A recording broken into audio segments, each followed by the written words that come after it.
friends. So, what is Trim Healthy Mama anyway?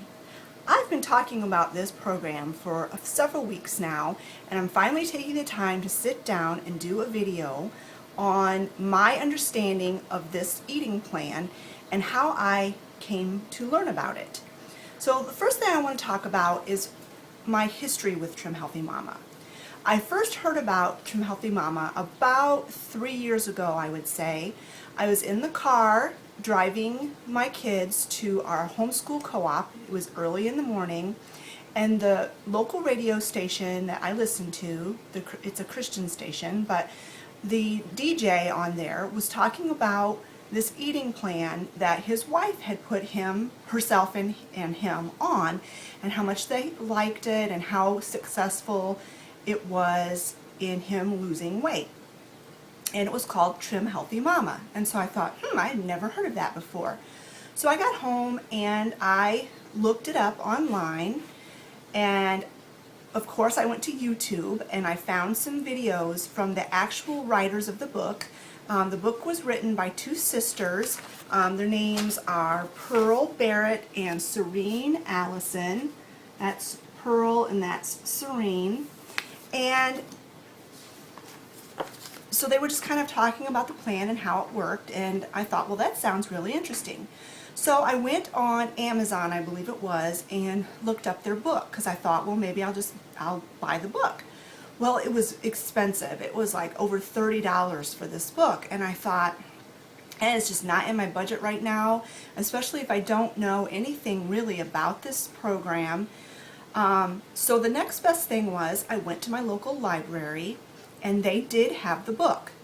Well, I should have known right then and there that it was going to be a very popular program because the book was already checked out and I was put on a waiting list.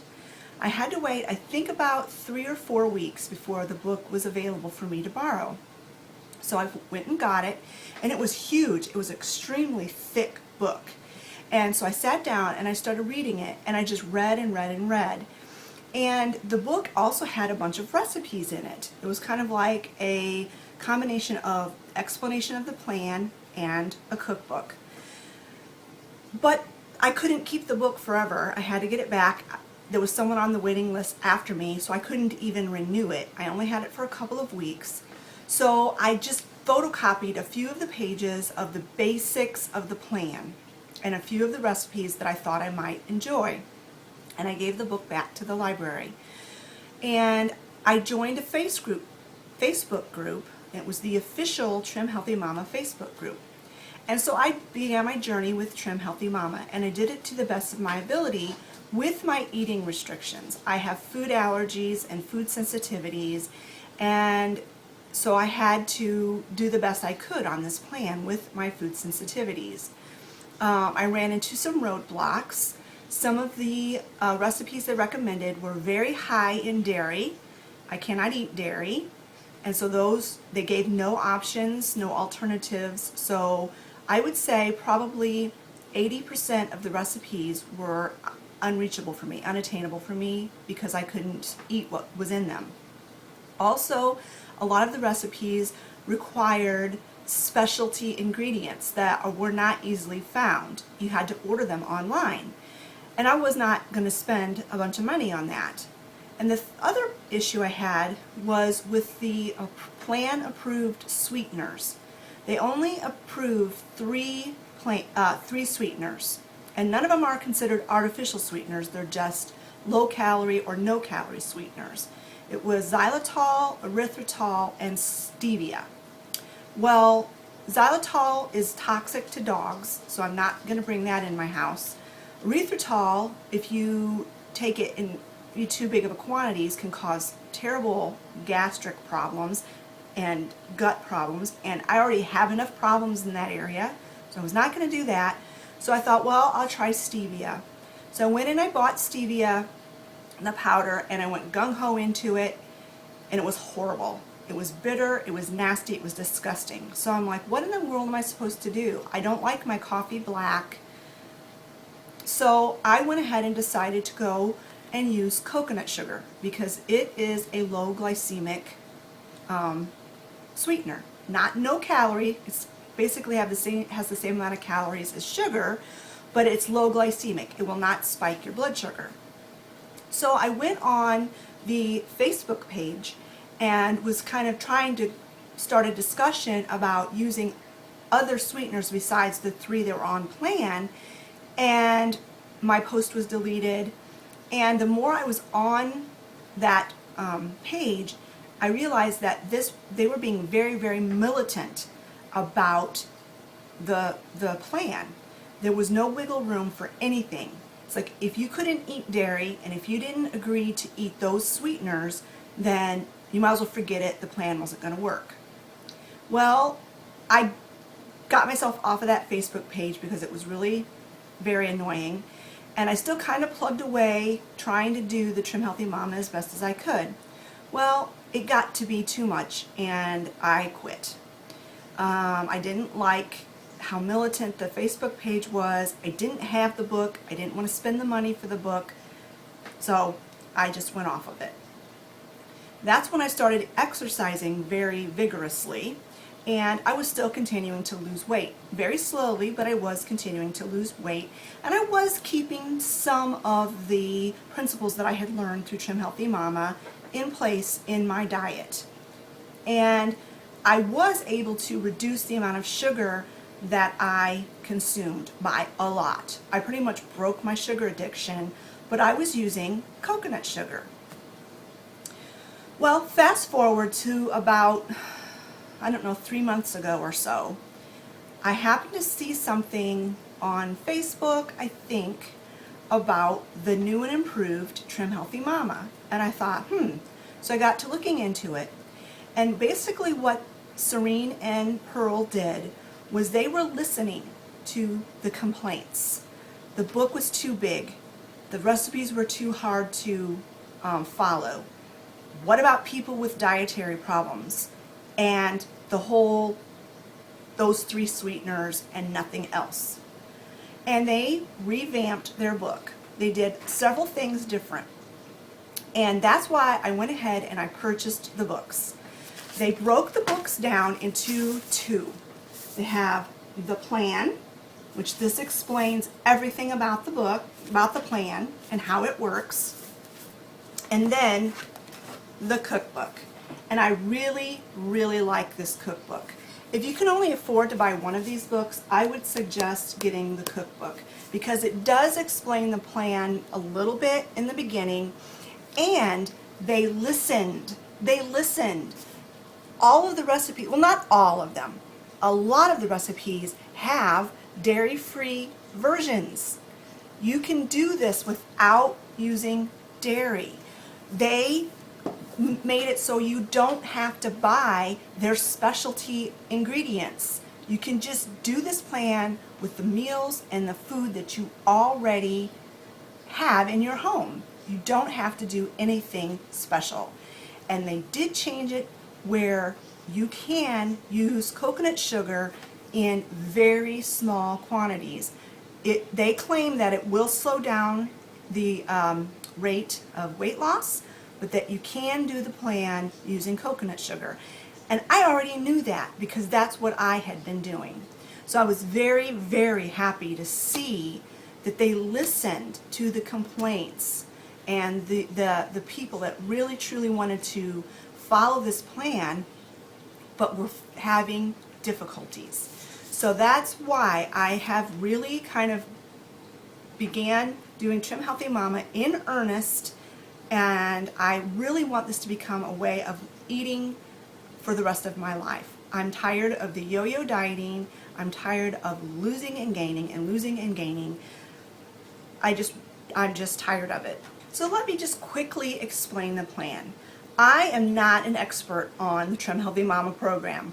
Believe me, there's always something more to learn. I read a little bit out of this book every single night, and I've pretty much read through the whole thing, but I go back and I read different parts of it again because there's just so much that you can learn in this book. The whole notion of Trim Healthy Mama is not new. This has been a way of eating that's been around for a really long time.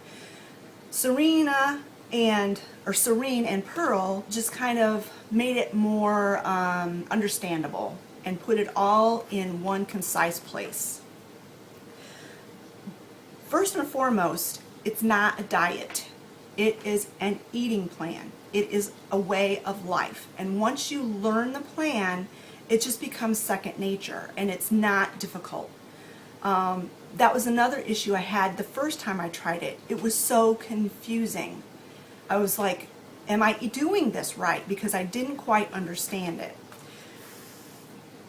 There's no counting calories, which I love. You don't, if you're on Weight Watchers, you have to count points. You don't have to count points. You don't have to count calories. Only thing, and you don't really have to count carbs and fat grams, but you kind of have to be aware of them. What this does is your body uses two types of fuel to work properly. They use carbs and they use fats.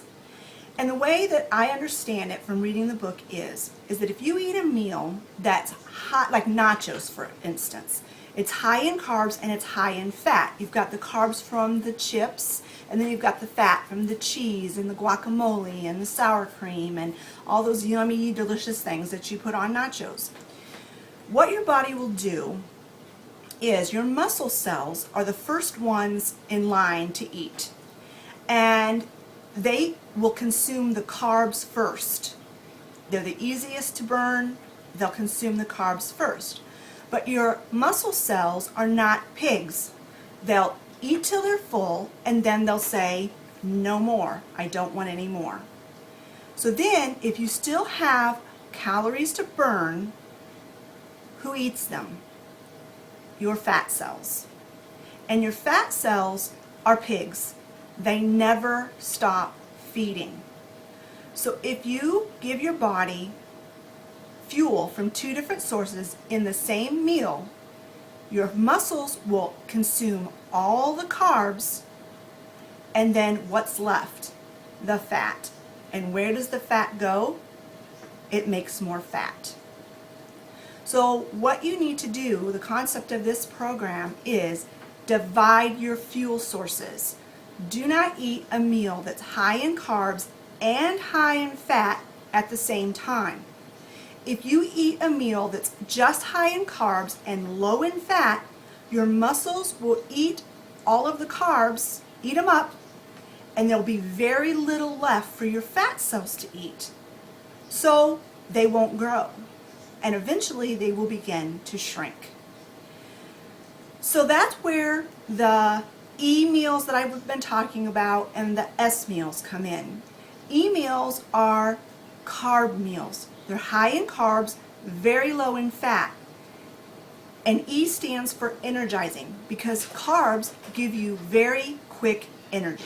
After you've eaten a carb meal, you have more energy. That's why athletes, before they are about ready to perform, will carb load. They'll eat a high carb meal because it turns into fuel really fast, and your body just uses it up and gives you lots of energy. The fat meals are the S meals, which stands for satisfying. After you've eaten something that's high in fat, you feel satiated, you feel full longer, and you feel content. And there's nothing wrong with that, but you just can't throw a really high fat meal and a high energy meal together at the same time. And it's really quite simple to do, to divide your fuels. Yes, you have to learn to do things a little bit differently. Now with the E meal, and this is where being mindful of how many carbs you're eating is where it comes in, you should try to stay within 45 grams of carbs in a carb meal. And you should keep your fat to 5 grams or less, which is about a teaspoon. A teaspoon of butter, a teaspoon of coconut oil, a teaspoon. That is about 5 grams of fat. Now you do not include the fat that's in your lean protein, but if you cook your protein in fat, then you have to include the fat that you cooked your protein in. With an S meal, there's no limit to the amount of fat grams. So you can have as many fat grams as you want in an S meal, but your net carbs is 10. So that's just how you separate them. It's been very easy for me to do this. The other issue with this program is that you eat every 3 to 4 hours. I typically eat the same exact thing for breakfast. I eat overnight oatmeal and a cup of coffee. That is an E meal. I keep my fat very low and the carbs come from the oats. I usually eat breakfast around 8 o'clock. So naturally, 3 hours from then is noon, which I eat my lunch. And I can switch my fuel source at that time. I can either still eat another E meal or I can eat an S meal. But I don't want to eat an S meal any sooner than 3 hours after I've eaten an E meal, because it takes that long for your body to use up that fuel source. So you want to space your meals and your snacks every 3 to 4 hours apart. Now sometimes I get really hungry in the afternoons. Usually about 3 o'clock I get really hungry and I'm ready for a snack. But we typically eat dinner around 5 o'clock. So that's only a 2-hour time span between my snack and my dinner. So what I usually try to do is I either try to do this, I already know what I'm fixing for dinner, and if my dinner's going to be an S meal, I'll try to eat an S snack so that I'm not colliding fuels at supper time. Or the other way around, if I'm going to have an E meal, E supper, then I'll have an E snack. The other thing you can do for snacks is you can do what's called a fuel pull, which these are typically very low in calories, they're very low in carbs, and very low in fat, so that they will not collide with whatever your next meal is going to be. And you typically want your fuel pull, that's hard for me to say, snacks to be less than 300 calories. That's about the only time you even worry about calories at all, is when you're doing something that is a fuel pull. Now that's all I'm going to get into right now as far as the plan goes. I hope I haven't overwhelmed you with too much information. If you would like to know more about this plan, I can do more videos and go into more depth about E meals and S meals and fuel pools. Otherwise, I would really highly recommend that you check these books out from your library and give them a check. Check them out. Read the books. And I hope that you find them to be helpful for you. And you can do this plan whether you need to lose weight or not. It's not just a weight loss program. It is a healthy eating lifestyle that will lower your blood sugar and reduce your sugar addiction and just make you feel overall better. First couple of weeks after I started this, I didn't feel so great. I was having lots of times when I was feeling very tired and very hungry. But your body is just adjusting to something new. Give it a couple of weeks and I just promise you, you will feel better, you'll have more energy, and you will start to show results on the scale. I am a turtle loser. They talk about those in the book as well, that I am someone who loses weight very, very slowly. I don't even get on the scale because it's too depressing, and I don't like it at all. I just go by how my clothes fit and how I feel. My clothes are starting to fit better and I'm feeling better. So I just need to keep plugging away at this, keep doing the best that I can do, and make this a healthy habit for life. I hope this video has been helpful for you. If you've liked it, give it a big thumbs up, and we'll talk to you later, friends. Bye.